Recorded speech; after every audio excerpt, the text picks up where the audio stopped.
So here's one example of why I refer to NPR as center-right, and a lot of things that are supposed to be leftist or left-leaning.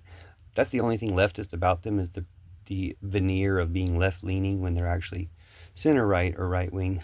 This was just an NPR report on a documentary or a concert or something that I assume was from the 60s, something that included Vietnam protest.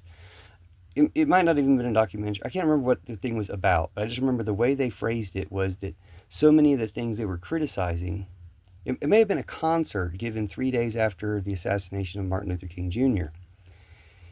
Anyway, the reporter from NPR, the NPR perspective on it was, she's talking about how police brutality, systemic injustice, hurting poor people in social programs, all these things resonate with today.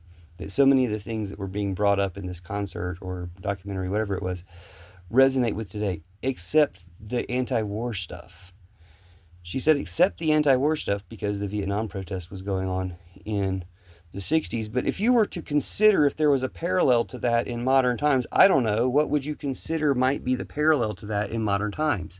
There is a huge protest against the Gaza war. Maybe it's not as big as the Vietnam war, anti-war protest, and maybe that's what needs to happen to stop Israel's war in Gaza. Maybe it needs to be as big as the Vietnam protest, or we need to be doing the types of things or the level, the scale of things that we were doing then. Maybe the yippies need to levitate the Pentagon again.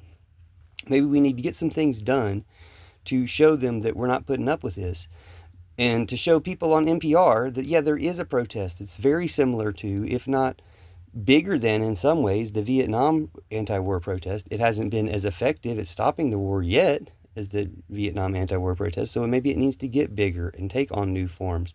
But one of the forms it needs to take on is people on NPR who are presenting as at least considerate of the left, supposedly, could consider that maybe the anti-war protest going on now that is a parallel to the Vietnam War protest is the anti-Israel genocide in Gaza protest. Just a thought. And it seems like, they weren't focused. That wasn't the topic of the conversation. The topic was something from the 60s. But the fact that she made that statement, that everything except the anti-war protest has resonance today. No, the anti-war protest has resonance today. Not seeing it makes you complicit in that war. And we should call you out for it and stop being center-right. I still listen to NPR, but as much to be able to criticize them as anything else. If you need a news source, Democracy Now! I trust Democracy Now! A lot of the YouTube leftists are good. I really appreciate what they say, but they might be good up to a point. There's a reason why they get promoted. They might be good up to a point, and just kind of make sure to back away from the ultimate conclusions or the ultimate considerations of what needs to be done about this. Like I heard Adam Mockler talking about how the debate in his audience is between people who think Trump is just stupid, of which I guess he's one, and the people who point out correctly that no, Trump is a Russian agent. Trump's pronouns are Putin, Putins, and Putins. Trump doesn't do anything without Putin approval.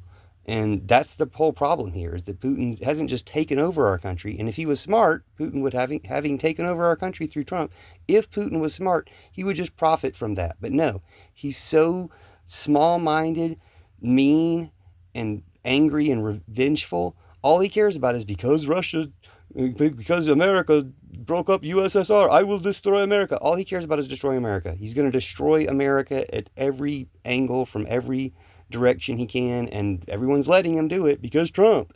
So anyway, time to stop that. I call it the Pillar Revolution, Fairy Liberation Front, and also the Church of Judas, to replace all their churches, to replace all patriarchy, Christianity, war, and Trumpism with Church of Judas. So anyway, welcome. And the Peace Pipe Party for the political thing, to get AOC Jasmine Crockett to be our next vice president / president, in either order, but no substitutions. Love you. Our next president, if any. Love you. See you soon. We could also, backup plan, ask Canada and Mexico to annex half of USA each, facilitate land back to indigenous people. Maybe it shouldn't be the backup plan. Maybe it should be the foreground plan, because we've shown we can't be trusted with the country.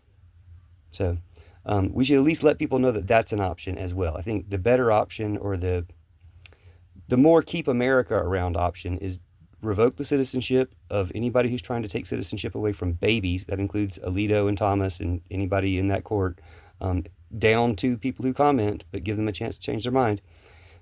revoke their citizenship, deport them to Siberia, the country they chose over USA, and give their houses to immigrants. Thanks. See you soon.